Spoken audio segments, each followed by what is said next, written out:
मेगास्थनीज एक प्रसिद्ध प्राचीन यूनानी राजदूत, भूगोलवेत्ता और इतिहासकार था, जिसे भारत आने वाले पहले ग्रीक यात्रियों में गिना जाता है।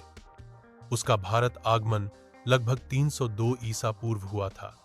वह यूनानी सम्राट सेल्यूकस निकेटर का दूत बनकर भारत आया था। उसे चंद्रगुप्त मौर्य के दरबार में भेजा गया था। मेगास्थनीज ने चंद्रगुप्त मौर्य के शासनकाल में कुछ वर्षों तक पाटलिपुत्र, वर्तमान पटना में रहकर भारतीय समाज, राजनीति, संस्कृति, धर्म, अर्थव्यवस्था और प्रशासन का विस्तृत अध्ययन किया। भारत में अपने अनुभवों को उसने एक पुस्तक में लिखा जिसका नाम था इंडिका।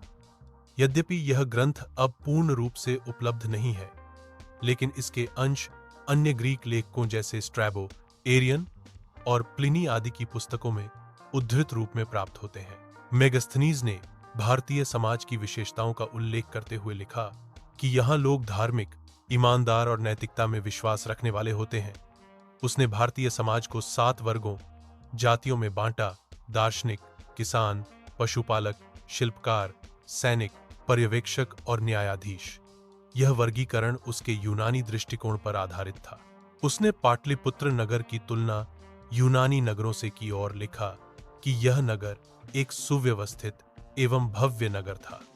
उसने यहाँ की सड़कों, नालियों, प्रशासनिक भवनों और नगर सुरक्षा व्यवस्था की प्रशंसा की। मेगास्थनीज ने भारत के प्राकृतिक संसाधनों, फसलों, जानवरों और जलवायु का भी वर्णन किया।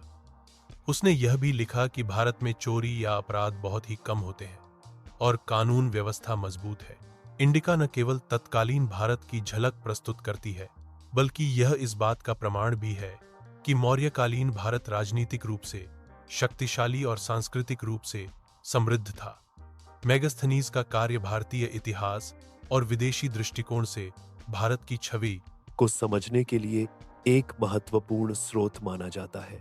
उसकी रचना इंडिका आज भी इतिहासकारों के लिए अमूल्य धरोहर है।